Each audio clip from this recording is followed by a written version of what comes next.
அல்ஹம்துலில்லாஹ். நிகழ்ச்சியின் நிறைவு பெறுவரை எங்களது ஜமாத் சபையின் தமிழ் மாநில ஜமாத் சபையின் பொதுச் செயலாளர் இணையத்துக்குரிய ஆலிம் பெருமகனார் பல்வேறு பணிகளில் உலமாக்களுக்கு இமாமத் ரீதியாக தர்ஸ் ரீதியாக சென்னை நியூ காலேஜ் புதுக்கல்லூரியில் உயர்கல்வி படிப்பதற்காக வேண்டி தமிழகம் முழுக்க உள்ள ஆலிம்களுடைய பொருளாதாரத்துறை விஷயத்தில் எப்படியெல்லாம் ஒரு தகப்பனார் தன் பிள்ளையுடைய விஷயத்தில் இப்படியெல்லாம் அக்கறை கொண்டு பிள்ளையுடைய வாழ்வை சிறக்க வாழும் நலம் பெற அக்கறை கொள்வார ஒரு தாயும் தகப்பனும் அப்படி தமிழகத்தில் உள்ள அனைத்து ஆலிம்களுடைய நலனுக்காக வேண்டி அரும்பாடுபடக்கூடிய எங்களுடைய அன்பு சகோதரர் மூத்த ஆலிம் பெருமானார் டாக்டர் அனோபாஸ் அவர்கள் நிறைவு பெற நிகழ்த்துவார்கள்.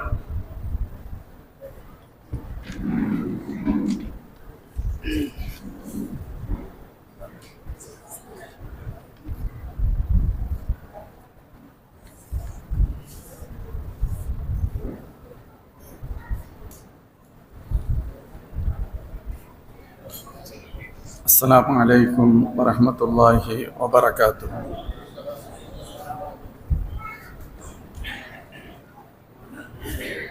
الحمد لله رب العالمين والعاقبة للمتقين والصلاة والسلام على أشرف المرسلين سيدنا محمد صلى الله عليه وسلم وعلى آله وصحبه أجمعين أما بعد. أعوذ بالله من الشيطان الرجيم. بسم الله الرحمن الرحيم.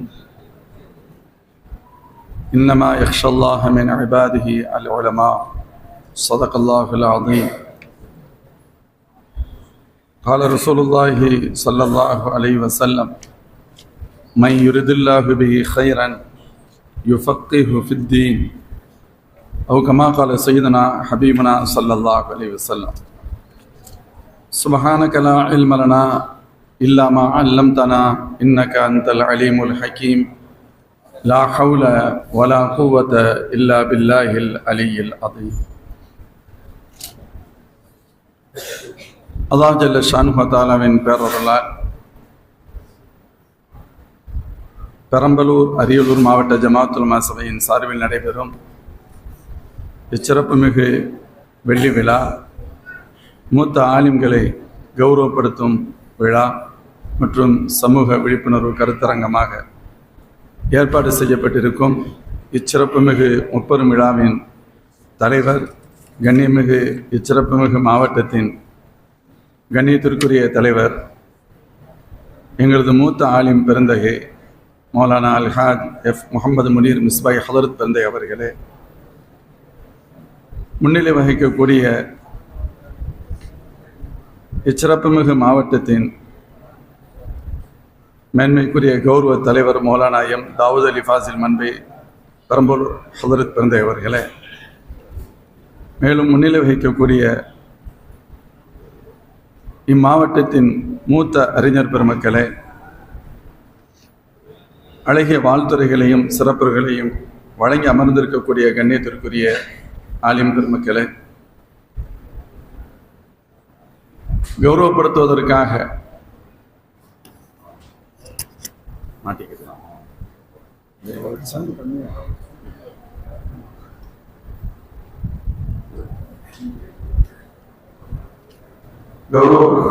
அழைக்கப்பட்டிருக்கிறோம் மூத்த ஆலிம் பெருமக்களே, ஜமாத் உலமா சபையின் சேவையாளர் விருது பெற இருக்கக்கூடிய கண்ணியத்திற்குரிய அறிஞர் பெருமக்களே, மேலும் இச்சிறப்புமிகு மாவட்டத்தை சார்ந்த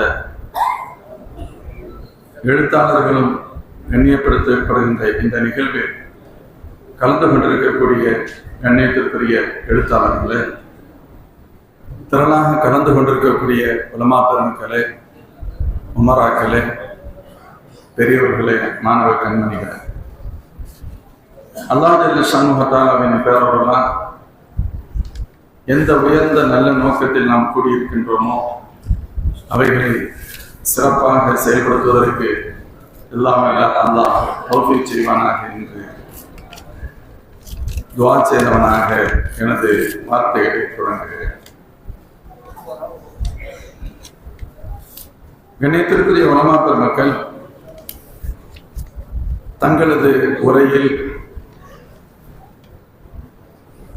இச்சிறப்புமிகு மாவட்டத்தின் மேன்மைக்குரிய ஆலிம் பெருமக்களுடைய மிகச்சிறந்த கல்வி ஞானத்தையும் உயர்ந்த அவர்களது சேவையையும் வெளிப்படுத்தினார்கள்.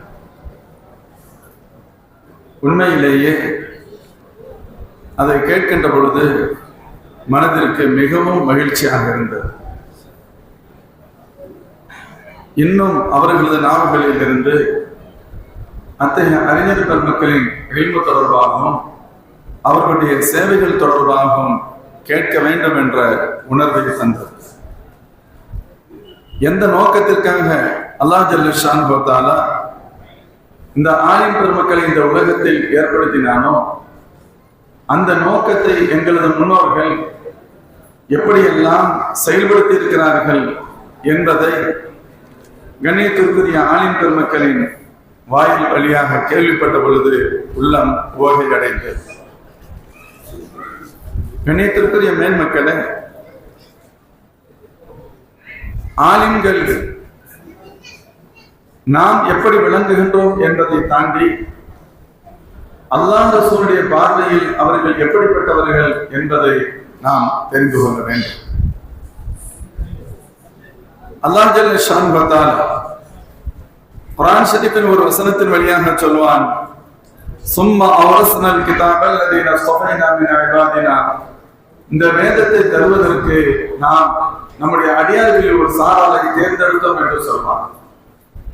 இப்னு கஸீர் ரஹ்மத்துல்லாஹ் இந்த வசனத்தின் விரிவுரையில் சொல்வார்கள், இந்த வசனம் பொதுவாக ஒட்டுமொத்தமாக இந்த உம்மத் எவ்வளவு சிறந்ததை அறிவிக்கிறது, குறிப்பாக இந்த உம்மத்தின் அறிஞர் பெருமக்கள் எவ்வளவு சிறந்தது என்பதை சுட்டி காண்பிக்கிறது என ஹஸரத் இப்னு கஸீர் ரஹ்மத்துல்லாஹி அலைஹி சொல்வார்.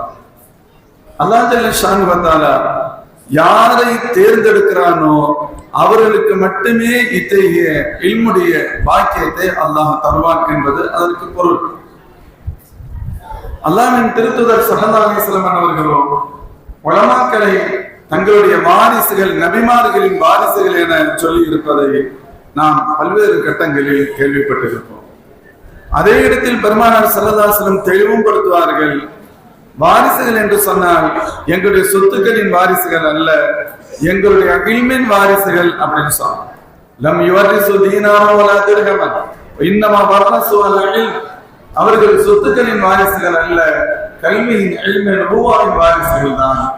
ஃபமன் அஹதஹு அஹத பிஹத்தின் வாஃபிர், எனவே அந்த ஞானத்தை பெற்றவர் பெரும் பாக்கியத்தை பெற்றவர் என்று அல்லாஹ்வின் திருத்தூதர் ஸல்லல்லாஹு அலைஹி சொல்றார்.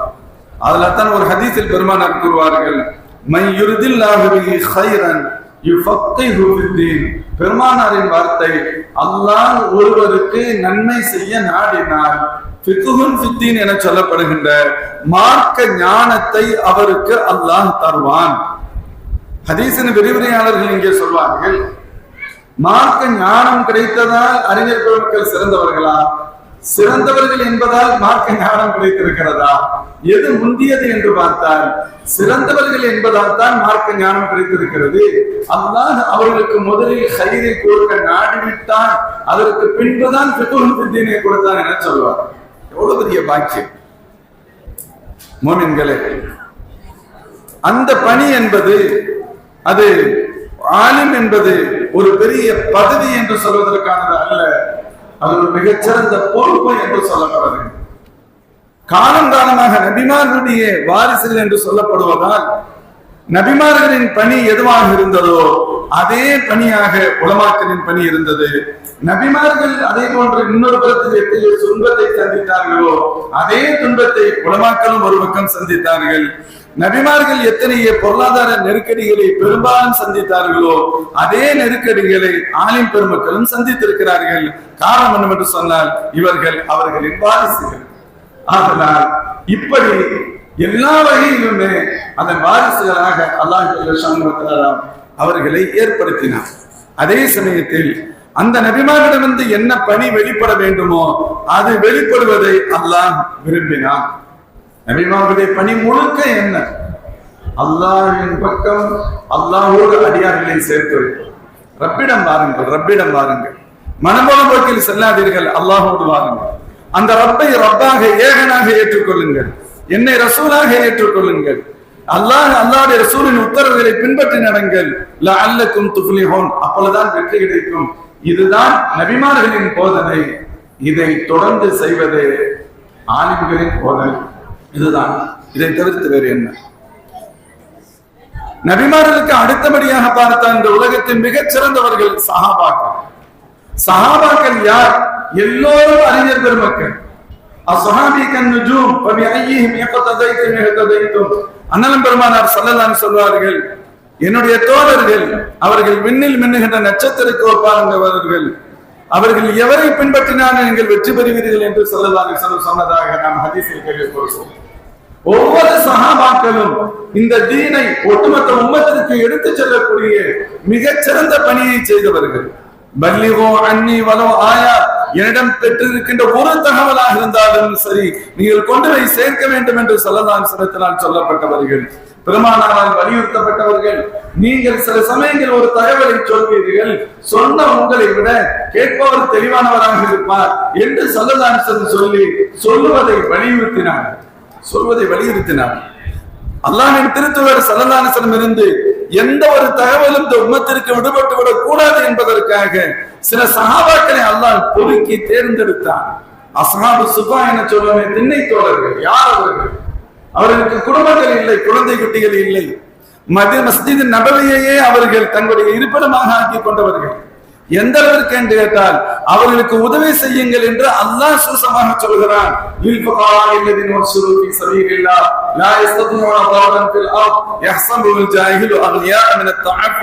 என்ற வசனத்தின் வழியாக இவர்கள் உதவி செய்யப்பட தகுதியுடையவர்கள் என்று அல்லாஹ் சொல்வான். ஆனால் அவர்களுடைய நோக்கம் முழுவதும் அல்லாஹ்வின் திருத்தூதரின் பொன்வழிகளை அப்படியே பெற்றுக்கொள்ள வேண்டும் என்பதாக இருந்தது. ஹஸரத் உமர் ரலியல்லாஹு அன்ஹுடைய வாழ்க்கையை நாம் கேள்விப்படுவோம்.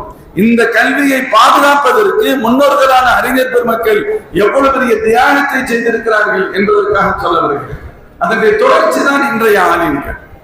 உமர் ரலியல்லாஹு அன்ஹு தன்னுடைய தனக்கும் தன்னுடைய நண்பருக்கு மத்தியில் ஒரு உடன்படிக்கை ஏற்படுத்தி கொண்டார்கள். சொன்னாங்க, ஒரு நாளைக்கு நான் வியாபாரத்திற்கு சொல்கிறேன், நீங்கள் பெருமானாருடைய மஜ்லிஸே இருங்கள், இரவில் நான் திரும்பி வந்ததற்கு பின்பு நீங்கள் இன்று கேட்ட தகவல்களை எல்லாம் என்னிடத்தில் ஒப்படைத்து விட வேண்டும். மறுநாள் நீங்கள் வியாபாரத்திற்கு செல்லுங்கள், நான் பெருமானுடைய மஜ்லிஸுக்கு செல்கிறேன், அன்று கேட்ட தகவல் எல்லாம் இரவில் வந்து உங்களிடத்தில் ஒப்படைக்கிறேன். நோக்கம் என்ன? எங்கள் நபியின் வார்த்தைகள் எதுவும் விட்டுவிடக்கூடாது, அதில் ஒரு வார்த்தை நாங்கள் பின்பற்றுவதற்கு ஒவ்வொரு வார்த்தையும் தேவையானவை என்பது பொருள். இது போன்று ஸல்லல்லாஹு அலைஹி வஸல்லம் வார்த்தைகளை கேட்பதற்கும் பாதுகாப்பதற்கும் அவர்கள் கொடுத்த முக்கியத்துவம். ஹஸரத் அபூ ஹுரைரா ரலியல்லாஹு அன்ஹு ஸல்லல்லாஹு அலைஹி வஸல்லமை கதியென கிடந்தார். சில சமயங்களில் ஒரு சில கேள்விகளை கேட்கின்ற பொழுது பெருமானார் சொல்வார்கள், அபூ ஹுரைரா இந்த கேள்வியை நீங்கள் தான் கேட்பீர்கள் என்று நான் நினைத்தேன் அப்படின்னு சொல்லுவாங்க ஸல்லல்லாஹு அலைஹி வஸல்லம். என்ன வசதி வாய்ப்பு இருந்தது? ஒன்றுமே இல்லை, எதுவும் இல்லை. அவங்க சொல்லுவாங்க, ஒரு தடவை கடுமையான கோர பசியின் காரணமாக நம்ம வறுமையில இருக்கிறதை கண்டு அது தாழ்வுக்குரியது அல்ல என்பதற்காக சொல்ல வருகிறேன். நாம் சிரமப்படுவது வருத்தத்திற்குரியதெல்லாம் இல்லை. அல்லாஹ் ஜல்ல ஷானுஹு வ தஆலா ஒரு எளிமை நிறைந்த வாழ்க்கையை எங்களுக்கு தந்திருக்கிறான். எங்கள் முன்னோர்கள் வாழ்ந்த வாழ்க்கை அப்படித்தான் செல்ல வேண்டும். ஸல்லல்லாஹு சொல்வார்கள், கத் அஃப்லஹ மன் அஸ்லம் வ ருஸிக கஃபாஃபன் வ கன்னஹு அல்லாஹு பிமா ஆதா.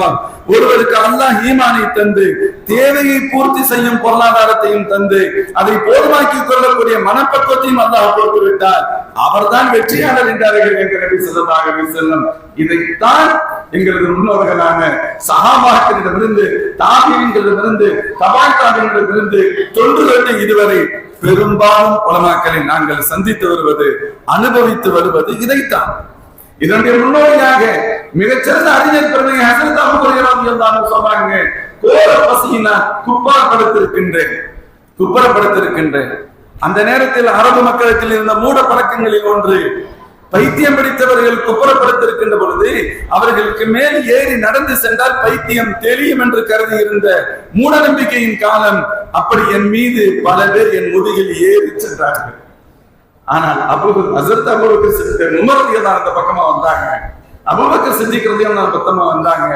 அவங்ககிட்ட இந்த ஆயத்தை சொல்லி அர்த்தம் கேட்டேன், லில் ஃபுகராஇல்லதீன உஹ்சிரு ஃபீ சபீலில்லாஹ் அப்படிங்கிறதுக்கு அவங்க ஆயத்துக்கு அர்த்தம் சொல்லிட்டு போயிட்டாங்க. அதுக்கடுத்து உமர் நாயகம் வந்தாங்க, அவங்களுக்கு இந்த ஆயத்துக்கு அர்த்தம் கேட்டேன், அவங்களுக்கு அர்த்தம் விளக்கம் சொல்லிட்டு போயிட்டாங்க. அதற்கடுத்து எங்க நபி ஸல்லல்லாஹு அலைஹி வஸல்லம் வந்தார்கள், அவர்களுக்கு இந்த ஆயத்திற்கு அர்த்தம் கேட்டேன். பெருமானார் சிரித்துக் கொண்டே எழுந்திருங்கள் அபூ ஹுரைரான்னு சொன்னாங்க. காரணம் என்னன்னு சொன்னா, இங்க அர்த்தம் கேட்பது நோக்கம் அல்ல, அவ்வளவு இக்கட்டான நேரத்திலும் கூட நேரடியாக எனக்கு பசி என்று சொல்வதற்கு வெட்கப்பட்ட நிலை. இதுதான் ஆலிம்களின் நிலை. அவ்வளவு நெருக்கடி. ஹஸரத் அபூ ஹுரைரா அதனாலதான் அப்படி கேட்டாங்க. சரி, அவங்க கேட்டா அபூபக்கருக்கு புரியவில்லையா? அவர்களுக்கும் தெளிவாக புரிந்தது. கொடுப்பதற்கு ஒன்றுமில்லை, இல்லை என்று சொல்கின்ற வார்த்தையை சொல்லாமல் ஆயத்துக்கு அர்த்தம் சொல்லிட்டு போயிட்டாங்க. கேட்டவரும் புரிந்து கொண்டார்கள், பதில் சொல்வர்களும் புரிந்து கொண்டார்கள். அப்படித்தான் இரண்டு இடத்திலும் நடந்தது. எம்பெருமானார் ஸல்லல்லாஹு அலைஹி வஸல்லம் தந்தையின் அன்பை சொல்பவர்கள் அல்லவா, எழுந்திருங்கள் என்றார்கள். நான் எழுந்திரு சென்றேன். பெருமானாரோடு சென்றேன், அழைத்து சென்றார்கள். மஸ்ஜித் நபவியில நாங்க உட்கார்ந்து இருக்கிறோம். ஒரு சஹாபாக்களுடைய பெரிய கூட்டமே இருக்கு. அப்பொழுது ஒரு பால் பெருமானாருக்கு அன்பளிப்பாக வந்தது. ஸல்லல்லாஹு என் கையில கொடுக்குறாங்க. ஒருவேளை குடியன்னு சொல்லிடுறாங்கன்னு எதிர்பார்க்கிறேன். நபி சொன்னாங்க, வரிசைக்கு எல்லாத்துக்கும் கொடுத்துருவாங்கம்மா அப்படின்னு சொன்னாங்க. நான் நினைக்கிறேன், அவங்க அப்படியே சொல்றாங்க, நான் நினைக்கிறேன் எனக்கு இருக்கிற பசிக்கு இந்த பால் எனக்கே பத்துமாங்கிறது பிரச்சனை. ஆனா எங்க நபி சொல்றாங்க எல்லாத்துக்கும் கொடுங்கன்னு சொல்லி நான் என்ன செய்ய முடியும், வரிசைக்கா கொடுக்கிறேன். எல்லாரும் குடிச்சாங்க. அது நபியின் கரம் பட்டப்பா, நபியின் உத்தரவை பெற்றப்பா, எல்லாரும் குடிச்சாங்க. கடைசியில யார சொல்லலாம், நம்ம 2 பேரும் தான் பாக்கியன்னு சொன்னாங்க, குடிங்கம்மா, நீங்க குடிங்கன்றாங்க. இந்த வார்த்தைக்காகத்தான் ஏங்கி கொண்டிருக்கிறேன் என்று குடித்தேன். எவ்வளவு நேரம் குடிக்க முடியும், வெக்கமா இருக்கும்ல, யாரா இருந்தா என்ன இருந்தாலும். நான் எடுத்தேன். ஸல்லல்லாஹு சொன்னாங்க, திரும்ப குடியுங்கள் என்றார்கள். திரும்பவும் குடித்தேன். பெருமானார் சொன்னாங்க, நிப்பாட்டிட்டேன், இன்னும் குடிங்கன்றாங்க. யார சொல்லலாம், என் வயிறு வெடிச்சிடும் அப்படின்னு சொன்னாங்க. அதான் உடனே எதற்கு நான் அதை சொல்ல வருது, ஒரு பசி, வறுமை. ஆனால் எங்கள் நபியின் சொற்களை கேட்பதில், பாதுகாப்பதில், பத்திரப்படுத்துவதில் அதில் முழு கவனம் 100%. வறுமை இருக்கத்தான் செய்து 2 விஷயத்துக்காக பெருமானார்ட்ட துஆ செய்ய சொன்னாங்க. ஹஸரத் அபூ ஹுரைரா ரலியல்லாஹு அன்ஹு, யா ரசூலல்லாஹ், நான் கேட்கிற விஷயங்கள் உங்கள்ட்ட இருந்து நிறைய கேட்கிறேன். சில விஷயங்கள் சில சமயத்துல கரெக்டா கிளியரா வரமாட்டேங்குது, கொஞ்சம் மறக்கிற மாதிரி தெரியுது. யா ரசூலல்லாஹ், துஆ செய்யுங்க. எங்கள் நபி கட்டி அணைத்து துஆ செய்தார்கள். சொல்றாங்க அபூ ஹுரைரா ரலியல்லாஹு அன்ஹு, அதுக்கு அடுத்து எனக்கு மறக்கிறதே இல்லை. நீங்க நினைச்சுக்கிட்டு இருக்கீங்க, அபூ ஹுரைரா என்னடா கொஞ்ச நாள் தான் கூட இருந்தா நிறைய ஹதீஸ்களை சொல்றானே நினைக்கிறீங்க. நிறையவெல்லாம் நான் சொல்லல, கேட்டதில் ஒரு பகுதியை மட்டுமே சொல்லி இருக்கிறேன். உங்களால் புரிய முடியாத சில விஷயங்களை கூட சொல்லாமல் தான் வைத்திருக்கிறேன்னு சொன்னார். பெருமானாருடைய துஆவை பெற்ற பரக்கத். இன்னொன்று, ஒருமுறை சில பேரித்தமங்களை கொண்டு சென்று நான் பெருமானத்தில் துஆ செய்ய சொன்னேன். பெருமானார் ஸல்லல்லாஹு அலைஹி வஸல்லம் ஒரு சுருக்கு பையில் பெண்கள், வயதான பெண்கள் நம்முடைய மூதாட்டிகள் வைத்திருப்பார்களே, அது மாதிரி ஒரு பையில அந்த பழத்தை போட்டு ஸல்லல்லாஹு துஆ செஞ்சுட்டு சொன்னாங்க, அபூ ஹுரைரா, உங்களுக்கு தேவைப்படும் போதெல்லாம் எடுத்து சாப்பிட்டுக்கங்க, குப்புறம் மட்டும் கழுத்துறாதீங்கன்னு சொன்னாங்க. நான் பயன்படுத்தினேன். தொடர்ந்து தேவைப்படுகின்றவர்கள் தான் எடுத்து சாப்பிடுவேன், சதகா செய்வேன், அன்பளிப்பு கொடுப்பேன், என்ன வேண்டுமானாலும் செய்யலாம், குப்புறம் மட்டும் தானே கவிழ்க்க கூடாது. ஹஸரத் உஸ்மான் கனி ரலியல்லாஹு அவர்கள் ஷஹீதாக்கப்பட்ட நேரம், உஸ்மான் ரலியல்லாஹு ஷஹீதாக்கப்பட்ட நேரம் ஒரு வித்தியாசமான மனநிலை, மக்களுடைய மனநிலையெல்லாம் மிக மிக கோரமாக இருந்தது. மிக மிக கவலைக்குரிய அந்த பதற்றம், ஒரு வகையான கவலையின் உச்சநிலை. அப்பொழுது என்னுடைய இந்த பை காணாமல் போய்விட்டது. ஒரு காலகட்டத்தில் சில வருடங்களுக்கு பின்பு நகைச்சுவை கலந்த துணியில் சொன்னார்கள், உஸ்மான் கனி ரலியல்லாஹு ஷஹீதாக்கப்பட்ட பொழுது உங்களுக்கெல்லாம் ஒரு கவலை, இந்த அபூ ஹுரைராவுக்கு 2 கவலை அப்படின்னு சொன்னாங்க. உங்களுக்கு அவங்க ஷஹீதாக்கப்பட்ட கவலை மட்டும்தான், எனக்கு அந்த பை, அற்புதமான பையும் காணாமல் போய்விட்டது, அதுல இருந்து தேவைக்கெல்லாம் நான் எடுத்து சாப்பிட்டுக்கிட்டே இருந்தேன், அதுவும் இல்லாம போச்சு அப்படின்னு சொன்னாங்க. வறுமைதான். ஆனாலும் பெருமானார் ஸல்லல்லாஹு அலைஹி வஸல்லம் சொற்களை பாதுகாப்பதில், அதை மக்களிடத்தில் கொண்டு போய் சேர்ப்பதில் அவ்வளவு கவனம். அவங்க கொண்டு வந்து அப்படியே ஹதீஸ்களை கொடுத்தாங்க. ஐமத்துல் ஃபிக்ஹ் யார்? எல்லோரும் இந்த அறிஞர் பெருமக்களுடைய மூத்தவர்கள், முன்னோடிகள் அவர்கள் தான். எங்களுடைய முன்னோர்கள் அவர்கள் தான். அந்த ஹதீஸ்களையும் ஆயத்துகளையும் இரவு பகலாக இறையச்சத்தோடு ஆய்வு செய்து லட்சக்கணக்கான சட்டதிட்டங்களை மக்களுக்கு தொகுத்து தந்தார்கள்.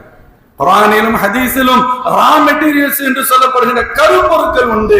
அந்த கருப்பொருளை மையமாக வைத்து கால நடைமுறையில் என்னென்னலாம் பிரச்சனைகள் வருமோ அவைகளெல்லாம் இவர்கள் சிந்தித்து, இப்படி நடந்தால் அப்படி நடந்தால், ஒருவேளை இப்படி ஏற்பட்டால் அதற்கு என்ன சட்டம் என்ற கருப்பொருளை மையமாக வைத்து உட்பிரிவு சட்டங்கள், லட்சத்திற்கு மேற்பட்ட சட்டங்களை இந்த உம்மத்திற்கு கொண்டு வந்து தந்தவர்கள் மேன்மைக்குரிய இமாம்கள், எல்லோரும் அறிஞர் பெருமக்கள்.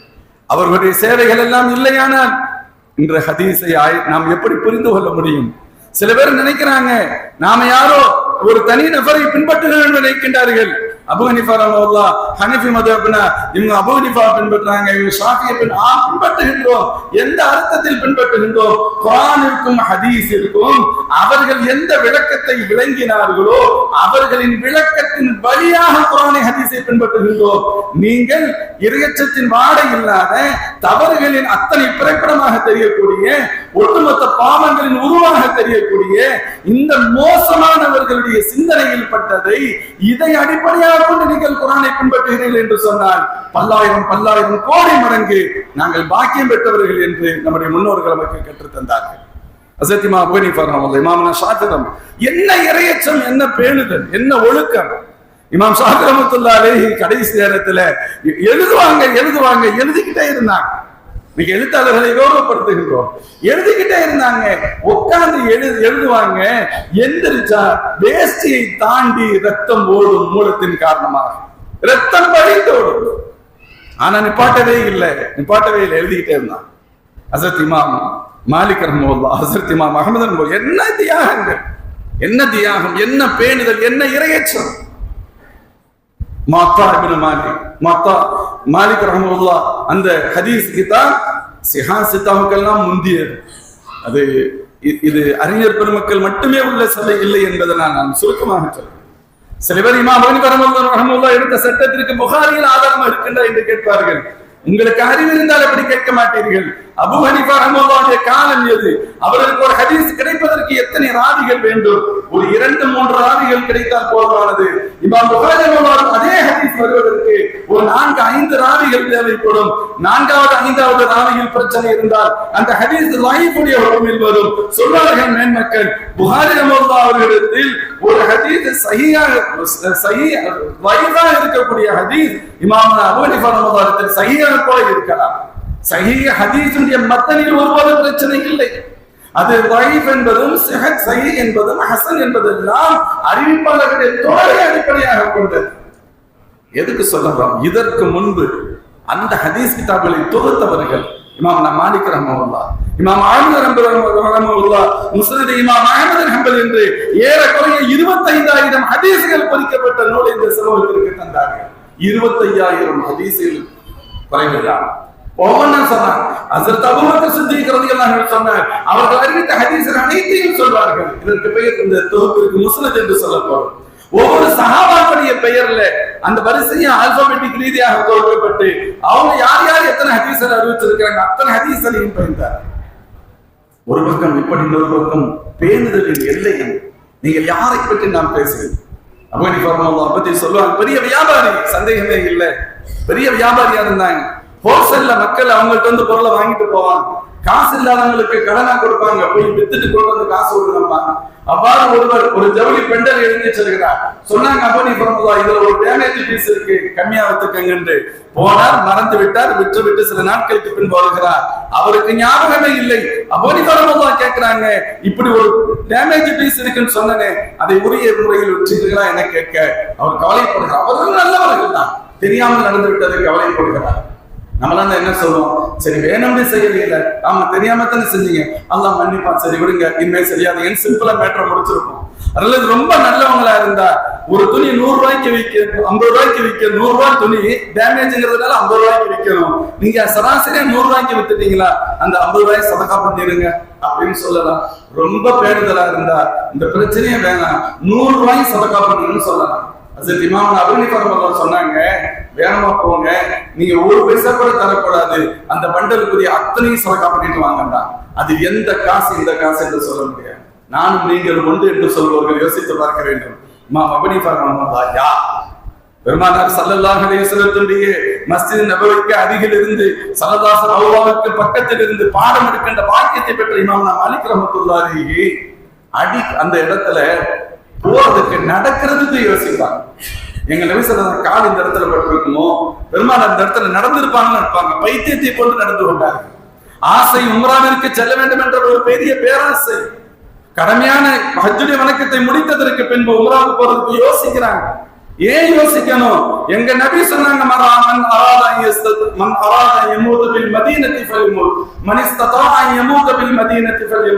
வாய்ப்பு இருந்தால் மதீனாவில் இருந்து ஒழுங்கு என்று சொல்லதான் சொல்லியிருக்காங்க. நான் மதீனாவை இறக்க ஆசைப்படுறேன், நான் மக்காவுக்கு உம்ராவுக்கு போற நேரத்துல வஃபாத் ஆயிட்டா அங்க அடக்கம் பண்ணிடுவாங்களே, இதெல்லாம் நம்ம கற்பனை கூட பண்ண முடியுமா? அவ்வளவு பெருமானாரின் மீது முஹப்பத் ஆயிஷா. ஹஜ்ரத் இமாம் அஹ்மத் பின் ஹம்பல் ரஹ்மத்துல்லாஹ் அடிச்சு துவம்சம் செஞ்சாங்க.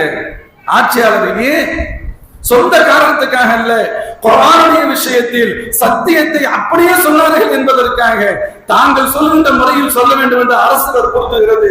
ஒருபோதும் அப்படி சொல்ல முடியாது என்று சொன்னார்கள். கொஞ்சம் அட்ஜஸ்ட் பண்ணி இருந்தா சுகபோகமான வாழ்க்கை முடியவே முடியாது. அதற்கு பகரம் என்னவென்று சொன்னார், ஜெயிலுடைய வாழ்க்கை.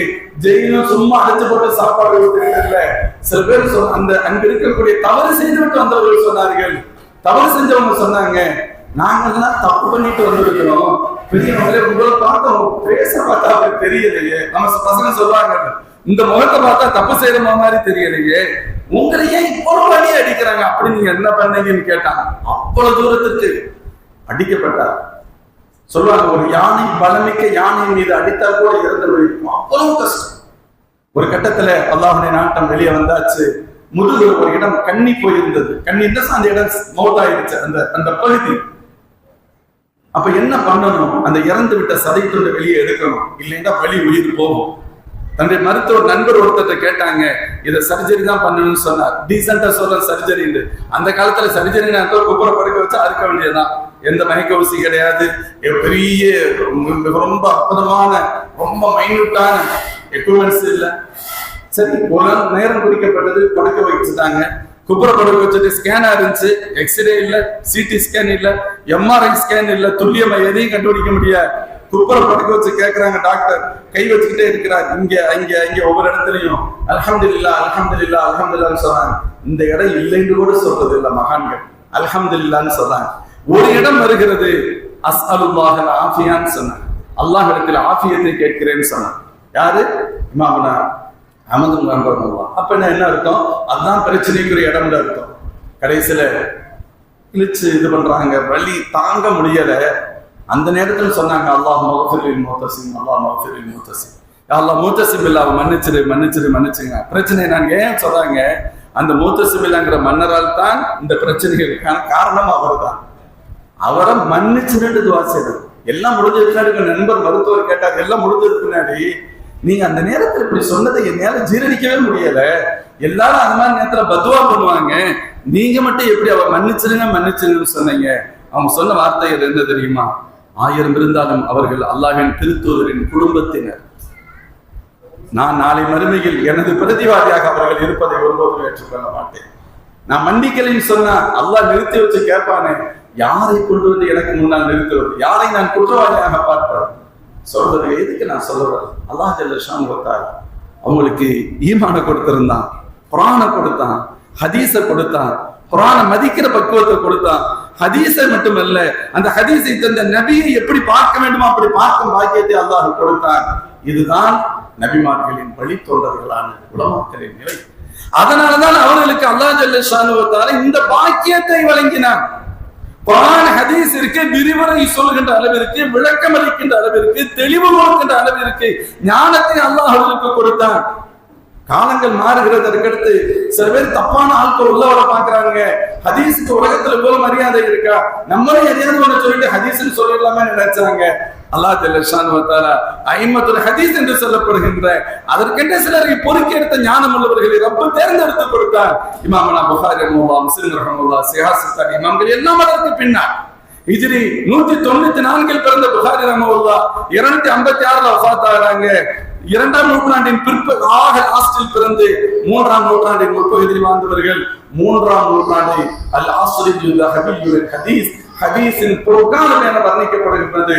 3ஆம் நூற்றாண்டு அல்லாஹ் தஆலா ஹதீஸுடைய இமாம்களை தருகிறார். அதற்கு அடுத்து அதை பல்வேறு கோணங்களில் பாடங்களாக பிரிவுகளாக தொகுத்து தருகின்ற மகன்களை அல்லாஹ் தந்தார்.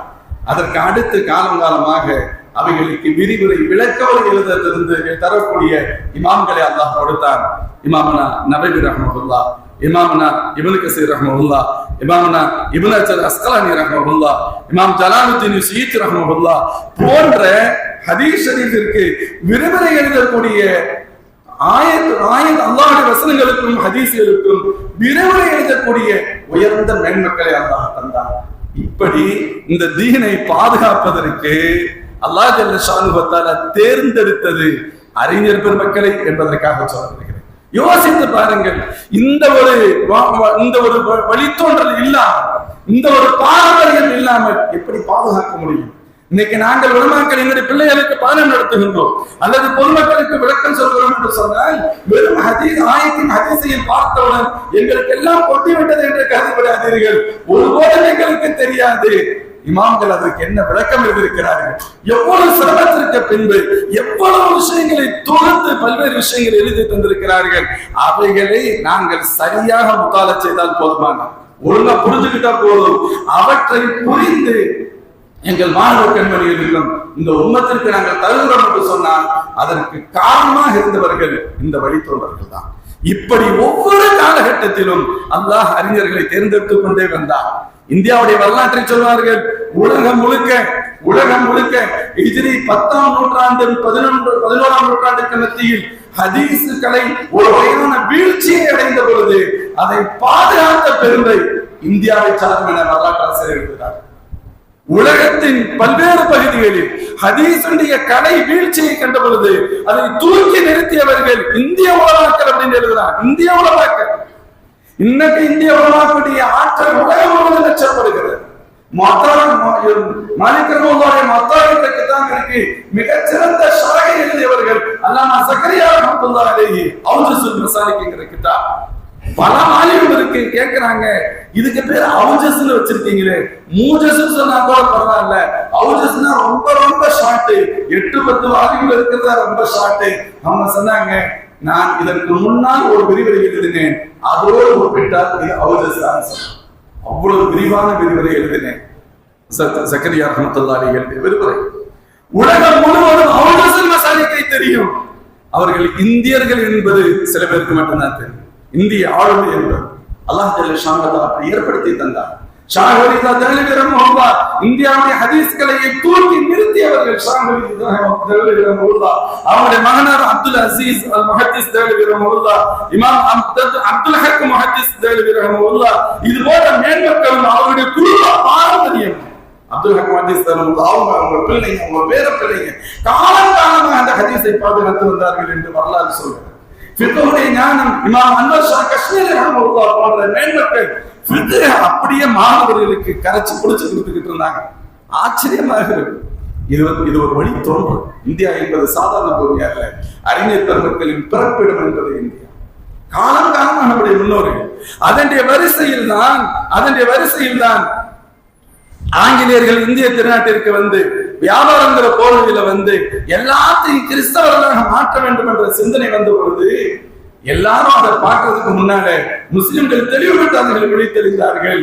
அவன் சொல்லிக்கிட்டு இருந்தான், இவர்கள் தோற்றத்தில் பிறப்பான முஸ்லிம்களாக இருக்கட்டும், வேறு அனைத்து வகையிலும் நம்மை போன்றவர்களை மாற்றிவிடலாம் என்று கருதிய பொழுது பிறப்பால் மட்டுமல்ல ஒவ்வொரு விஷயத்திலும் அவர்கள் முஸ்லிம்களாகத்தான் இருப்பார்கள், இருக்க வேண்டும் என்பதற்காகத்தான் நம்முடைய முன்னோர்கள் ஆங்கிலேயர்களை எதிர்த்தார்கள் என்பது மட்டுமல்ல, ஒரு பக்கம் எதிர்த்து கொண்டிருந்தார்கள், இன்னொரு பக்கம் அரபு கல்லூரிகளை உருவாக்கி கொண்டிருந்தார்கள். தாவூத் தேவனுடைய வரலாறு என்பது எது? 150 to 200 ஆண்டுகளுக்கு உட்பட்ட வரலாறு தானே. அதற்காகத்தான் அந்த கல்வி நிலையம் தொடங்கப்பட்டது.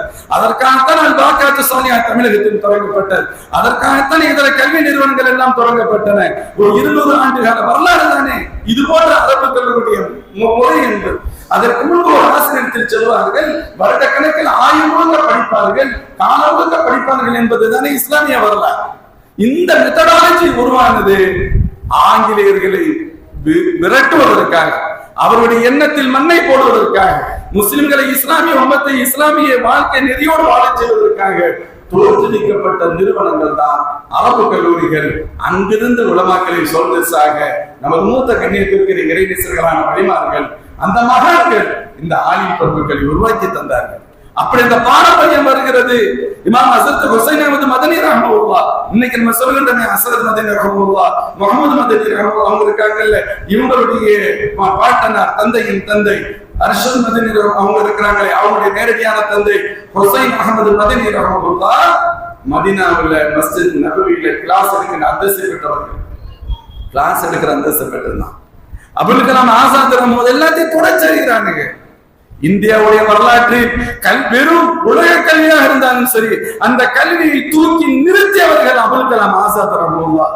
அவங்களை வெறுமனே யாரும் அப்படி சொல்ல மாட்டாங்க, மௌலானா அபுல் கலாம் ஆசாத் சொல்லுவாங்க. குர்ஆனுக்கு விரிவுரை எழுதுகிற அளவிற்கு தேர்ச்சி பெற்ற ஒரு ஆலிம் பெருந்தகை. அவரெல்லாம் சுதந்திர இந்தியாவின் முதல் கல்வி அமைச்சர். இன்று நாம் பார்க்கக்கூடிய IIT IIM எல்லாம் அவருடைய சிந்தனையின் வடிவத்தில் உருவாங்க. எத்தனை பேருக்கு நமக்கே தெரியாது என்பதுதான் கவலைக்குரியது. அல்லாஹ் ஜல்ல ஷானுஹு தஆலா இப்படிப்பட்ட மேன்மக்களை ஆலிம்களை உருவாக்குகின்றான். அவர்கள் ஒவ்வொருவரும் அவர்களுடைய இடத்திலிருந்து தங்களால் முடிந்த சேவைகளை செய்து வருகிறார்கள். இதன் தொடர்ச்சியாகத்தான் இந்த தமிழகத்தில் 1950களுக்கு பின்பு உலமாக்கள் தனித்தனியாக சேவையாற்றி வருகின்றார்கள். இவர்கள் ஒன்றிணைந்து சில முக்கிய விஷயங்களில் ஒன்றிணைந்து செயலாற்றினால் மிகச் சிறப்பாக இருக்கும் என்று கருதிய பொழுதுதான் அல்லாமா முகமது ஹுசைன் என்று சொல்லப்படுகிற சகீர் ஹசரத் என்று எல்லோரும் போடப்படுகின்ற முகமது ஹுசைன் ஹசரத் முகமது ஹுசைன் ஹசரத், மதுரையை சார்ந்த முகமது கனி ஹசரத், அதே போன்று கலீல் உலமா ரியாஸ் ஹசரத் போன்றவர்கள் இருக்கிறது. அவங்கதான் வயசு அந்த நேரத்துல சின்ன பிள்ளையா. இவர்கள் எல்லாம் சிந்தித்து உருவாக்கி முதலாக உலமாக்கள் அனைவரையும் அழைத்து இப்படி ஒன்றை நாம் அங்கங்க செயல்பட்டு இருந்தார்கள். எல்லோரும் ஒன்றிணைந்து நாம் செயல்பட வேண்டும் என்று உருவாக்கியவர்கள், அதற்கு மூல காரணமாக இருந்தவர்கள் இவர்கள். அதற்கு அடுத்து அந்த முதல் கூட்டத்திற்கு வந்த பொழுது அல்லாமா அமானி ஹஸரத் ரஹ்மத்துல்லாஹ் போன்ற மேன்மக்களை மதிக்கின்ற சுபாவுடைய நாம் அவர்களை தலைமையில் வைத்து அலங்கரித்தோம். அதுதான் உண்மை. முஃமின்களே, அல்லாஹ் ஜல்ல ஷானுஹு தஆலா எப்படிப்பட்ட சிந்தனையை கொடுத்தான் பாருங்க. உலமாக்கள் எந்த ஒரு கட்டத்திலும் ஷரியத்திற்கு எதிரானவைகள், ஆலிம் பெருமக்களுடைய நோக்கம், ஜமாத்துடைய நோக்கம் என்பது எங்களை காலங்காலமாக குறை சொல்வார்கள். நீங்கள் ஆலிம்களுக்கு என்ன செய்தீர்கள் என்று நான் வரலாற்றை திரும்பி பார்க்கிறேன். நம்முடைய முன்னோர்கள் ஆலிம்களுக்காக எதுவுமே பெருசா செஞ்சது மாதிரி இல்லை. அதுதான் உண்மை. இந்த தீனுக்கு பாதிப்பு என்று வருகின்ற பொழுது களத்தில் நின்றார். தீனுக்கு ஒன்றென்றால், ஷரியத்துக்கு ஒன்றென்றால், அது உள்ளூர் இருந்தாலும் சரி, வெளியில் இருந்தாலும் சரி, அவர்கள் தான் முன்னணியில் இருந்தார். குறிப்பாக அமானி ஹஸரத் ரஹ்மத்துல்லாஹ் அந்த காலம் அப்பதான் ஆரம்பிச்சிருக்கு ஜமாத்துல் அதனுடைய துவக்க காலங்களில் ஒரு பெரிய சோதனை வந்தது. தர்ஜுமத்துல் குர்ஆன் வெளியிடப்படுகிறது. ஒரு நல்ல சிந்தனை, அது வரைக்கும் தர்ஜுமா இல்ல, தமிழ்ல வெளியிடப்படுகிறது. என்ன செஞ்சுட்டாங்க, எல்லாரும் படிக்கிறதுக்கு வசதியா இருக்கட்டுமே அப்படின்னு சொல்லிட்டு அரபு மூலம் இல்லாமல் வெறும் தர்ஜுமாவை போட்டாங்க. அப்பொழுது இதை பார்த்துட்டு அதிர்ந்து போயிட்டார். அமானி ஹஸரத் ரஹ்மத்துல்லாஹ் போன்றவர்கள் சாதாரணமான ஆட்கள் அல்ல. முஸ்லிம் லீக்கிலையும் முக்கிய பதவியில் இருந்தவர்கள் தான், பொறுப்பில் இருந்தவர்கள் தான். நமது முன்னோர்களான மூத்த ஆலிம் பெருமக்கள் பெரும்பாலும் முஸ்லிம் லீக் என்ற பெரிய பங்களிப்பு செய்திருக்கிறார்கள். உமர் ஃபாரூக், தாவூத் ஹஸரத் அவர்களை போன்றவர்கள் எல்லாம். ஆனாலும் அதுல கொஞ்சம் கூட தைரியச்சனியம் காமிக்கவே இல்லை. அமானி ஹஸரத் ரஹ்மத்துல்லாஹ் மிக பிடிவாதமாக இருந்தார்கள். அரபு மூலம் இல்லாமல் வெளியிடுவதை ஒருபோதும் ஏற்றுக்கொள்ள முடியாது சொன்னார். ரொம்ப உறுதியா இருக்கிறாங்க. எதிர்ப்புகள் கடுமையாக வருகிறது. பேமானி என்று கற்ற எழுதினவர்கள் உண்டு. நம்மளை கேலி பண்ணுவாங்க, கிண்டல் பண்ணுவாங்க. ஷரியத்தை பாதுகாப்பதற்காக நாம் தியாகம் செய்கின்ற பொழுது நமது வறுமையை பயன்படுத்திக் கொள்ள நினைப்பார்கள், நமது இயலாமையை பயன்படுத்திக் கொள்ள நினைப்பார்கள். எதை பத்தி அவங்க கவலைப்படவே இல்லை.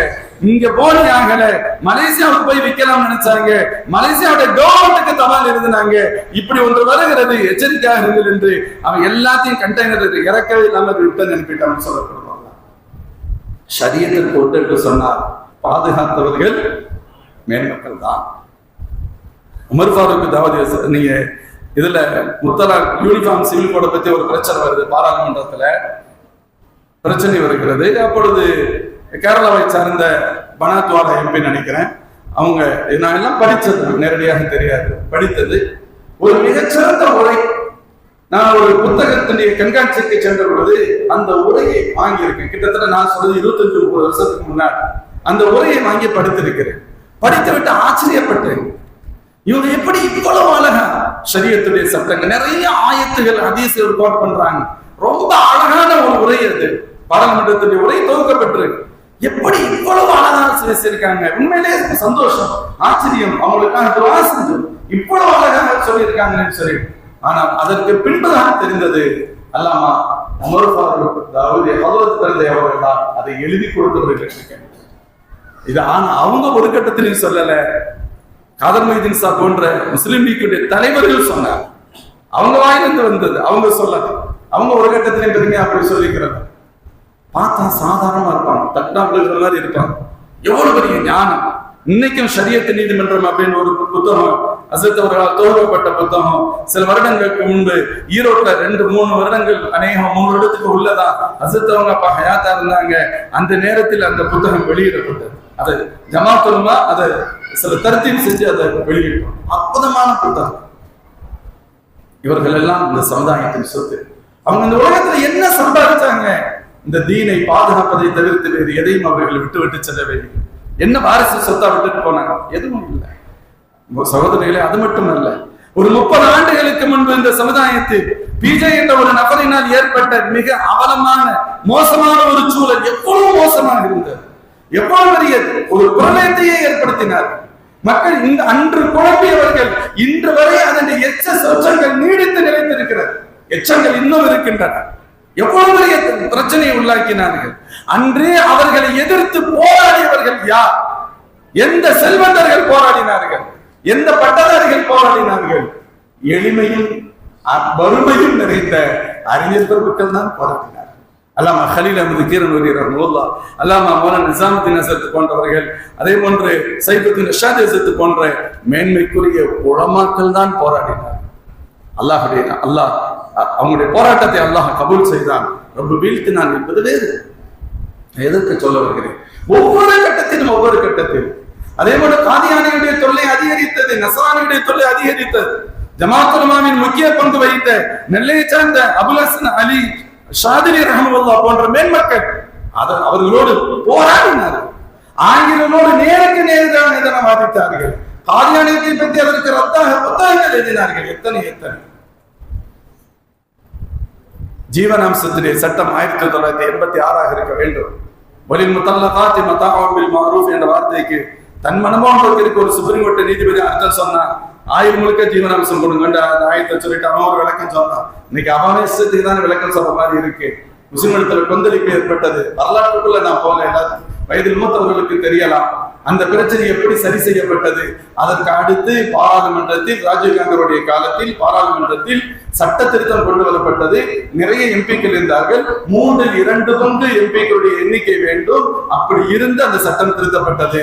இதற்கு மிக முக்கிய காரணமாக இருந்தவர்கள் பல பேர் இருந்திருப்பாங்க. அல்லாமா அபுல் ஹசன் அலி அந்நதுவி ரஹ்மத்துல்லாஹ். சாதாரண எப்படி மறந்து விட முடியும்? எதற்கு இதை சொல்ல வருகிறேன்?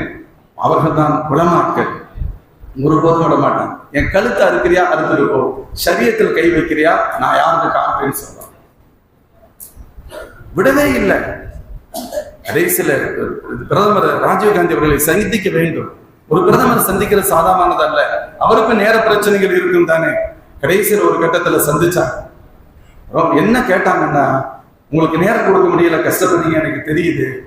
நீங்க வீட்டுல இருந்து புறப்பட்டு பாராளுமன்றத்துக்கு போவீங்கல்ல, அந்த டைம் கொஞ்சம் கொடுங்க உங்க கூட வர்றதுக்கு மட்டும் அப்படின்னு சொன்னாங்க. சரி, இவ்வளவு தூரம் ஒரு பெரியவங்க கேட்கிறார்களே என்பதற்காக அவர்களுக்கு அனுமதிக்கப்பட்டது. வீட்டில் அவர்களோடு பிரதமரோடு காரில் ஏறி பாராளுமன்றத்தில் இறங்கி பிரதமர் உள்ளே போகிறார். இவங்க வெளியே வர்றாங்க. இந்த இடைப்பட்ட சில நிமிடங்களில் என்ன சொல்ல வேண்டுமோ, எப்படி அத்தனை சுருக்கமாக சொல்ல வேண்டுமோ அவைகளை சொன்னார்கள். அல்லாஹ்வுடைய நாட்டம் மாறி காரணமாக இருந்தவர்கள் யார்? இப்படி காலங்காலமாக இந்த சமுதாயத்திற்கு ஒரு பிரச்சனை என்று வந்து சொன்னார், ஷரியத்திற்கு ஒரு பிரச்சனை என்று சொன்னார். அதற்கு முன்னின்று களமாடியவர்கள் உலமா பெருமக்கள் தான்.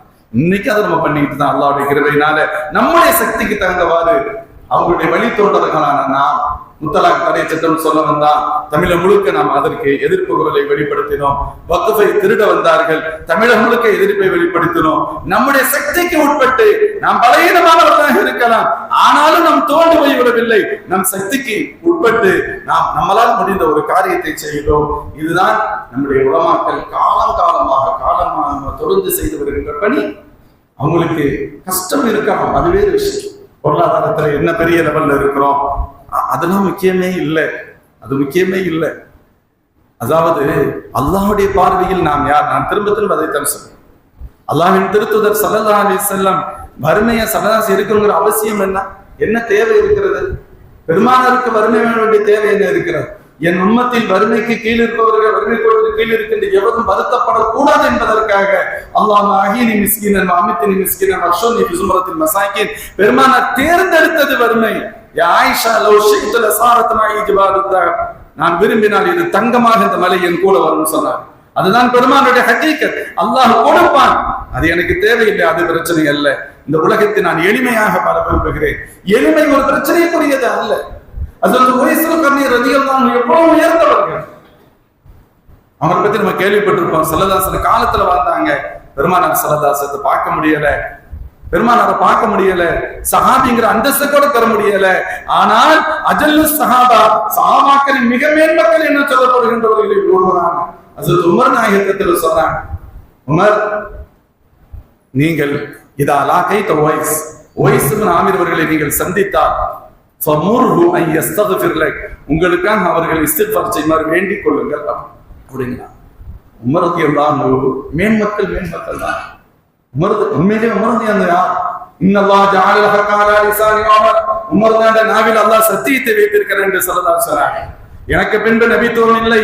ஒருவேளை அப்படி இருக்குமானால் கான உமர் இப்னு கத்தாப் ரலியல்லாஹு அன்ஹு நபியன், அவர்கள் நபியாக இருக்க முடியும். இப்படி சொன்னாங்க ஸல்லல்லாஹு அலைஹி வஸல்லம்.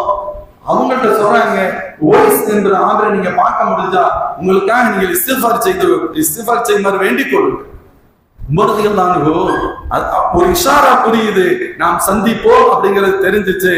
ஆனாலும் என்னைக்காவது நாளைக்கு சந்திக்கத்தானே போறோம்னு இருக்கல, தேடிக்கொண்டே இருந்தார். ஏன்னா சரதாசர் விளக்கி சொன்னார், யமனில் இருந்து ஒரு குழுக்கள் வரும், அந்த குழுவோடு ஒரு சேர்ந்து வருவார் அப்படிங்கிற சில விளக்கங்களை சரதாசர் சொல்லி வச்சிருந்தார். யமன்ல இருந்து யார் வந்தாலும் உமர் தான் போவாங்க. அவருக்கு ஆமீர், உங்கள்கிட்ட வயசு இருக்கிறாரான்னு கேட்பாங்க. அவங்க இல்லைம்பாங்க. குழந்தை காணாம போன குழந்தை அம்மா இருக்கான்னு தேடி போயிட்டு அம்மா இருப்பாங்க நம்பி போயிட்டு இல்லைன்னு வந்தா எப்படி கவலையோடு வருமா அப்படி வருவாங்க. ஒரு கட்டத்துல ஒரு கூட்டத்தை போய் கேட்கறாங்க. அவங்க சொன்ன ஃபீனா வயசு, ஆனா ஆமா வயசு எங்கள்கிட்ட ஒருத்தர் இருக்கிறார் அப்படின்னா, அப்படியா யாரு காமிங்கிறாங்க. ஆர்வம், இந்த இவர் தான் அப்படின்னு காமிச்சா அவங்க ஏதோ ஒரு சாதாரண இவர் தான் அப்படி அல்லன்ட்டு வயசுன்னு ஆமீர். வயசுன்னா பல பேருக்கு வயசுன்னு பேர் இருக்கும் இல்ல, நீங்கள் ஆமீரின் மகன் வயசான்னு கேட்டாங்க. அவர் நாம் ஆமாங்கிறான். நீங்க யமனை சார்ந்தவர்கள் ஆம், அதில் முராதை சார்ந்தவர்கள் ஆம், அதில் கர்ண பிரிவை சார்ந்தவர்கள் ஆம். உங்களுடைய உடலில் வெண்மை இருந்தது, இப்பொழுது எல்லாம் போய்விட்டது, ஒரு சிறு அடையாளம் மட்டுமே இருக்கிறது, சரியா? ஆம். உங்களுக்கு ஒரு தாயார் இருந்தார்கள், இப்பொழுது சமீபத்தில் இருந்திருப்பார்கள். ஆம். எல்லாத்துக்கும் ஆம் ஆம் சொன்னாங்க. கட்டி பிடிச்சு முசாஃபா செஞ்சு மானக்கா செஞ்சு துவா செய்யுங்கன்னு சொன்னாங்க. அவங்களுக்கு ஒண்ணுமே புரியல. ஹஸரத் உமர் சொன்னாங்க, அல்லாஹ்வின் திருத்தூதர் ஸல்லல்லாஹு அலைஹி வஸல்லம் என்று சொன்னார்கள், யமனின் பகுதியில் இருந்து ஒரு குழுவோடு சேர்ந்து வருவார். ஆமிருடைய மகனார், இந்த பிரிவை சார்ந்தவர், அதில் அந்த பிரிவை சார்ந்தவர், அதில் அந்த குலத்தை சார்ந்தவர், அவருடைய அங்க அடையாளங்கள் இது அப்படின்னு ஸல்லல்லாஹு அலைஹி வஸல்லம் சொன்னாங்கம்மா உங்களை பத்தி அப்படின்னு சொல்லிட்டு எல்லாம் இது பண்ணாங்க. முடிச்சுட்டு கேட்கறாங்க, ஒய்ஸ் நீங்க அடுத்து எங்க போறீங்கன்னு கேட்டாங்க. நான் கூஃபாவுக்கு போறேன்னு சொன்னாங்க. கேட்கறாங்க உமர், கூஃபாவின் கவர்னருக்கு தபால் தரட்டுமான்னு கேட்டாங்க. கூஃபாவின் கவர்னருக்கு தபால் தரட்டுமான்னு கேட்கிறாங்க. உங்களை பத்திரமா பாத்துக்கிறோம். இல்ல நான் ஒரு சாதாரண ஆளா இருக்கிறேன், தயவு செய்து வேணாம் அப்படின்ட்டாங்க. கடைசியில போயாச்சு. வரலாறு ஆச்சரியமா இருக்கும். கூஃபாவில இருந்து அதுக்கடுத்து யாராவது மதீனாவுக்கு வந்தா உமர் ரலியல்லாஹு அன்ஹு ஓடி போய் கேட்பாங்க, உங்க ஊர்ல ஓய்ஸ்ல ஒருத்தர் இருக்காரு என்று. எப்படி பாருங்க, மேன்மக்களை எப்படி மதித்திருக்கிறார்கள் என்பதற்காக சொல்வார்கள். பெரியவர்களை மதிக்க எப்பொழுது நாம் தவறினோமோ அன்று நமக்கு முசீபத்து பிடித்தது. அப்படி கூஃபாவில இருந்து யார் வந்தாலும் கேட்பாங்க. அப்படி ஒருத்தர் போய் கேட்டாங்க. அவர் பல பேர் எங்களுக்கு தெரியாதுன்னு சொன்னாங்க. ஒரு சாரார் வந்திருக்கும் கேட்டா, ஆமா எங்க ஊர்ல ஒருத்தர் இருக்கார். அப்படியா, என்னங்க நீங்க இப்படி சொல்லிட்டீங்க, அவங்க யாரும் தெரியுமா, எப்படிப்பட்டவர்கள் தெரியுமான்னு ஸல்லல்லாஹு அலைஹி வஸல்லம் சொன்னாங்க. இவரு கூஃபாவுக்கு போயிட்டு ஓய்சல்லான பார்த்து சொன்னாங்க, முசாஃபா செஞ்சு எனக்கு துவா செய்யுங்கிற. ஓய்சல்லானுக்கு ஒண்ணுமே புரியல. என்னங்க துவா செய்யுங்க, நீங்க தான் இப்ப புனித பயணத்திலிருந்து வந்திருக்கீங்க, நீங்க தான் எங்களுக்கு துவா செய்யணும். இல்ல நீங்க துவா செய்யுங்க. இல்ல நீங்க தான் புனித பயணத்தை வந்திருக்கீங்க, நீங்க தான் துவா செய்ய. இல்ல நீங்க துவா செய்யுங்க. ஓய்சல்லானுக்கு பொறி தட்டியது. அல்லாஹ் கைத்தவாம சந்தித்திருந்தான்னு கேட்டாங்க. அவங்களுக்காக துவா செஞ்சாங்க. வரலாறு வரும். அதற்கடுத்து 2-3 தினங்களில் அந்த ஊரை விட்டும் காணாமல் போய்விட்டார். மிக எளிய வாழ்க்கை. பெருமானார் ஸல்லல்லாஹு அலைஹி வஸல்லம் மட்டும் அவர்களை அடையாளப்படுத்தவில்லையானார் இந்த உலகத்திற்கு ஓய்ஸ் ரலியல்லாஹு அன்ஹு தெரியவே செய்திருக்கார். அல்லாஹ் எப்படி விடுவான்? நபியை கண்ணியப்படுத்தியவர்கள், தாயை கண்ணியப்படுத்தியவர்கள் அல்லாஹ் எப்படி விடுவான்? ரப்ப வெளிப்படுத்தினார். ஆனா அவர்கள் எவ்வளவு சாதாரணமான நிலை, ரொம்ப சாதாரணம். நான் கதை சொல்ல நினைச்சதாங்க. தஃப்ஸீர் ரூஹுல் பயான்ல ஒரு தகவலை பார்த்து நான் ஆச்சரியப்பட்டேன். ஹஜ்ரத் உவைஸ் ரலியல்லாஹு அன்ஹு ஒரு முறை அவங்க எதுக்குமே இது நிக்கிறதே இல்லை. நம்ம சாப்பிட்டுட்டு போறது அல்லது வேஸ்ட் பொருட்கள் போடப்படுற இடம் இருக்கும் இல்ல, அங்கே உணவுப் பொருளுக்கு எல்லாமே தானே இருக்கும். குப்பை தொட்டின்னு வச்சுக்கலாம். அதான் அதுக்கு அர்த்தம் நிஸ்பலா. அங்கே வர்றாங்க, நாய் ஒரு பக்கம் சாப்பிட்டுக்கிட்டு இருக்கு ஒரு ஓரத்துல. இவங்க ஒரு தஃப்ஸீர் ரூஹுல் பயான்ல நான் நேரடியாக பார்த்தேன், கண்களை பார்த்த தகவல். எங்கேன்னு கேட்டா இடத்த கூட சொல்றேன். இவங்க ஒரு ஓரத்துல சில பொருட்கள் எடுத்து சாப்பிடுறாங்க. நாய் ஒரு பக்கத்துல ஒரு பக்கத்துல எப்படி இருக்கும் பேசுறாங்க. நப்சு ஏதோ சொல்லுது, நப்சு என்னமோ சொல்லுதுன்னு அர்த்தம். அதற்கு இன்டைரக்டான பதில் சொல்றாங்க. இங்க பாரு நாயே, இந்த அகல்துல் ஜன்னா அன கைருன், நான் சொர்க்கத்துக்கு போனா உன்னை விட நான் சிறந்தவன். ஒருவேளை நான் நரகத்துக்கு போனா என்னை விட நீ தான் சிறந்தது.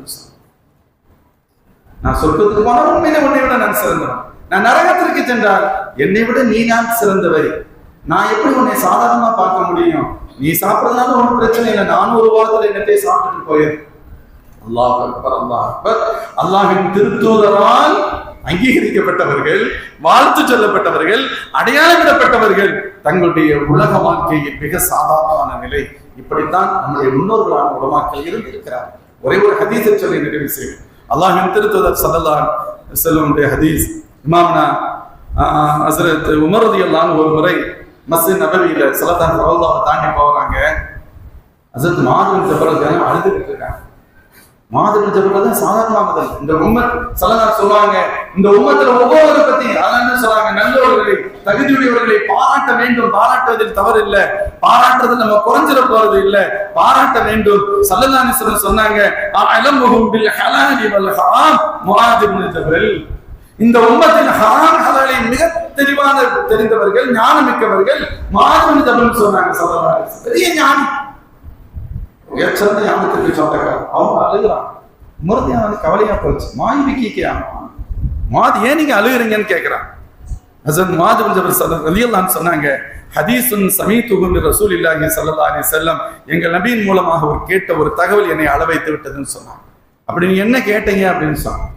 ஸல்லல்லாஹு அலைஹி வஸல்லம் சொன்னாங்க, இன்ன யஸீர ரியாஇ ஷிர்குன், முகஸ்துதியில் குறைந்தபட்ச அளவும் ஷிர்க் தான்.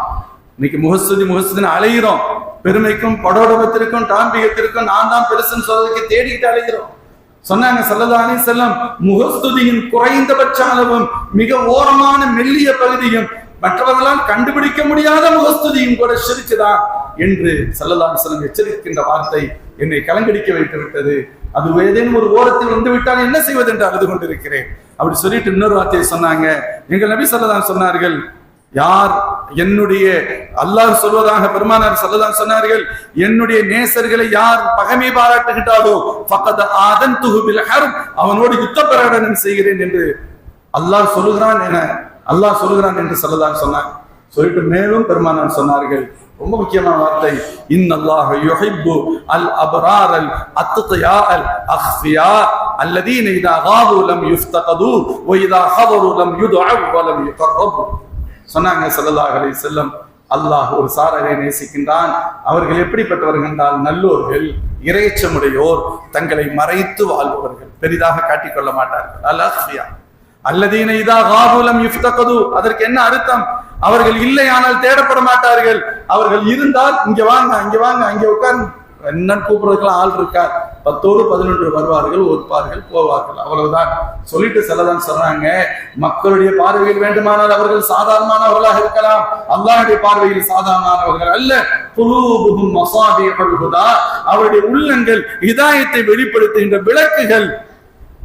மக்களை இருளிலிருந்து பல்வேறு முசீபத்திலிருந்து வழிகாட்டிலிருந்து அவர்கள் தான் மீட்டெடுப்பார்கள் என்றார்கள் அல்லாஹ்வின் திருத்தூதர் ஸல்லல்லாஹு அலைஹி வஸல்லம். முஃமின்களே, இவைகளெல்லாம் நாம் பார்க்கின்ற பொழுது அல்லாஹ் ஜல்ல ஷானுஹு வ தஆலா இந்த உயர்ந்த பாக்கியத்தை உலமாக்களுக்கு அல்லாஹ் வழங்கியிருக்கிறான். இதைத்தான் காலங்காலமாக அவர்கள் செய்து வந்திருக்கிறார்கள், தனிப்பட்ட முறையிலும் கூட்டான முறையிலும். இந்த கூட்டான முறை என்பதுதான் ஜமாஅத் உலமாவுடைய செயல்பாடு. இதை நாம் ஒவ்வொரு பகுதியிலும் வீரியமாக செயல்படுத்திக் கொண்டிருக்கின்றோம். அல்லாஹ்வுடைய கிருபையினால அதாவது ஜமாஅத் உலமா என்பது 1959 உருவாக்கப்பட்டு விட்டது. அப்பொழுது மாவட்டங்கள் தனித்தனியாக இல்லை, 2-3 மாவட்டங்கள் சேர்ந்து இருந்தன. ஆதலால் மாவட்டங்களுடைய எண்ணிக்கை குறைவாக இருந்தது. இதற்கிடையில் ஒரு மாவட்டமே 2 மாவட்டங்களாக பிரிக்கப்பட்டு மாவட்டங்களுடைய எண்ணிக்கை கூடிய பொழுது ஆங்காங்கு ஏற்கனவே அவர்கள் ஒரு வட்டாரம் என்ற பெயரில் ஏதேனும் ஒரு துணை பெயரில் இருந்திருப்பார்கள். மாவட்டம் என்று அதற்கடுத்து பிரிக்கப்பட்டது.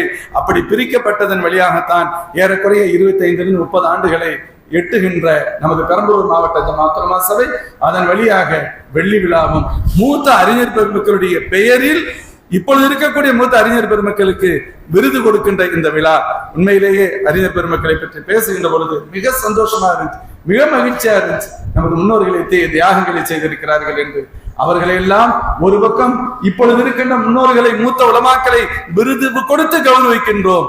இன்னொரு புறத்தில் நம்மை விட்டு மறைந்த அந்த சேவையாளர்களை, ஜமாஅத் உலமாவிற்காக தங்களை அர்ப்பணித்துக் கொண்டவர்களை, இந்த மார்க்கத்திற்காக, ஷரியத்திற்காக, தீனுக்காக தங்களை ஓடாக உழைத்தவர்களை அவர்கள் பெயரால் விருது கொடுப்பதன் மூலம் மாஷா அல்லாஹ் அவர்களையும் விடாமல் நாம் கண்ணியப்படுத்துகின்றோம். ஸல்லல்லாஹு சொல்வார்கள், லா தஸாலு ஹாதிஹி உம்மத்து பிகைரின் மா அல்லமு ஹாதிஹில் ஹுர்மத ஹக்க தஅதீமியா, இந்த உம்மத் மதிக்க வேண்டியவர்களை மதிக்கின்றவரை கண்ணியத்தில் இருக்கும். ஃபைதா தய்யஉ தாலிக ஹலகு, அதில் தவறுவானவர்களானால் அழிந்து போய் விடுவார்கள் என்று ஸல்லல்லாஹு அலைஹி வஸல்லம் எச்சரித்தார்கள்.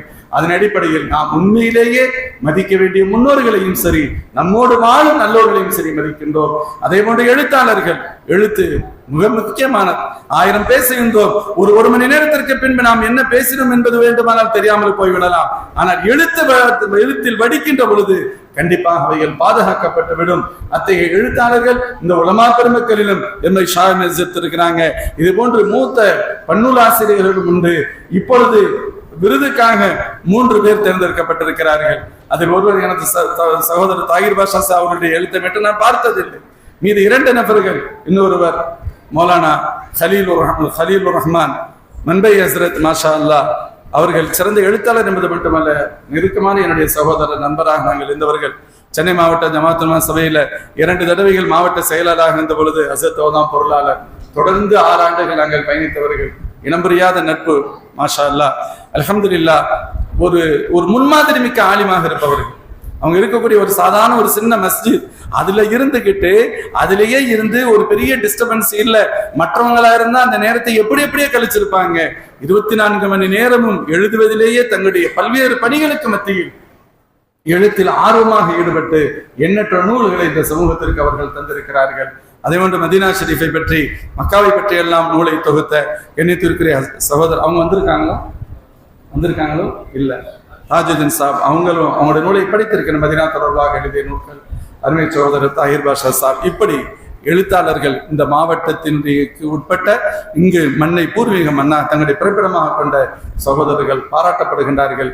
இவைகள் அனைத்தும் பாராட்டுவது என்பது இவர்களுடைய சேவையை நாம் மனதார புகழ்கின்றோம் என்பதும் இது போன்ற சேவைகள் இந்த உம்மத்திற்கு தொடர்வதற்கு துஆ செய்கின்றோம் என்பதுதான் மறைமுகமான வார்த்தை. இறுதியான ஒன்றை சொல்ல வேண்டுமானால், இந்த உம்மத் இன்று மிக நெருக்கடியான காலகட்டத்தில் இருக்கிறது. மிக நெருக்கடியான காலகட்டம், அது எல்லோருக்கும் புரிஞ்சதுதான். மிக நெருக்கடியான காலகட்டம். இந்த கட்டத்துல நாம் எப்படி நடந்து கொள்ள வேண்டும் என்று சொன்னார் கண்ணியத்திற்குரிய அறிஞர் பெருமக்களுடைய வழிகாட்டுதல் அதற்கு மிக முக்கியம். ஒரு மனிதனுக்கு சின்ன துன்பம் வந்தால் ஒரு மாதிரி ஆயிடுவான். எவ்வளவு பெரிய துன்பங்கள் வந்தாலும் சரி, தீன் தான் முக்கியம் என்பதில் உறுதியாக இருக்க வேண்டும். அதைத்தான் நமது முன்னோர்கள் கற்றுக் கொடுத்தார். தீன் தான். எந்த பிரச்சனை வரட்டும், எவ்வளவு கஷ்டங்கள் வரட்டும், கஷ்டங்கள் இல்லாமையா போச்சு. யாசிர் ரலியல்லாஹு அன்ஹு குடும்பத்தினர் குடும்பம் முழுக்க கஷ்டப்படுகிறார்.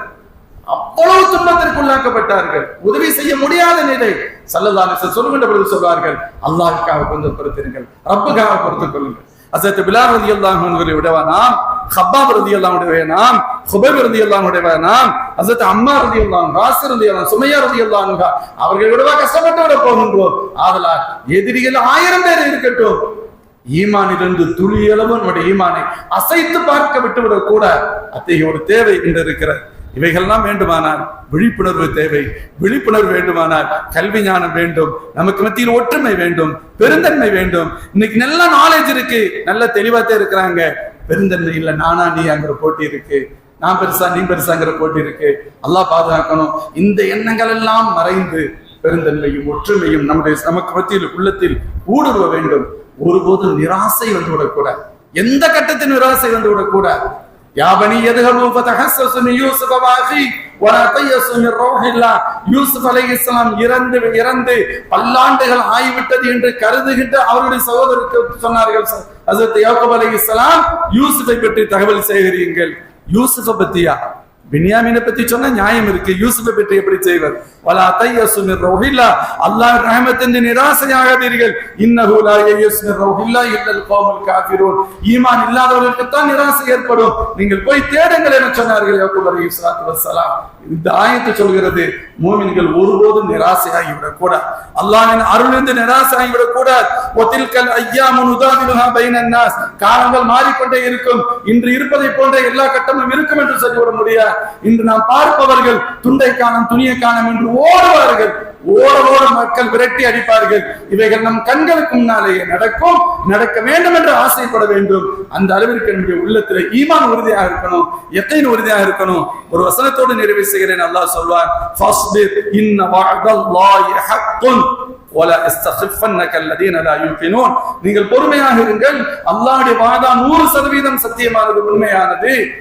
ஈமான் இல்லாதவர்கள் உங்களை சாதாரணமாக எடை போட்டு விட வேண்டாம், உங்களை சாதாரணமா கருதிட வேண்டாம்.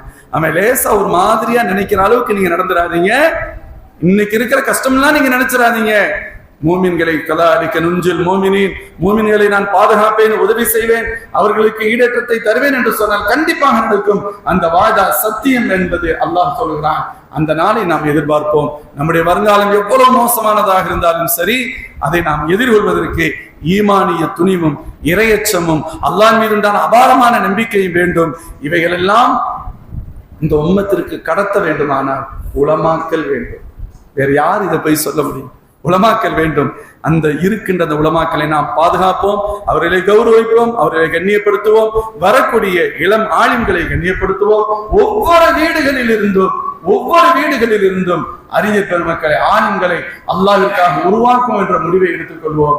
எல்லாம் அல்லாஹ் ஜல்ல ஷானுஹு தஆலா அத்தகைய உயர்ந்த சிந்தனையை கபூல் செய்வானாக. வாஹிர் தாவானா அல்ஹம்துலில்லாஹி ரப்பில் ஆலமீன். அஸ்ஸலாமு அலைக்கும் வரஹ்மத்துல்லாஹி வபரகாத்துஹு.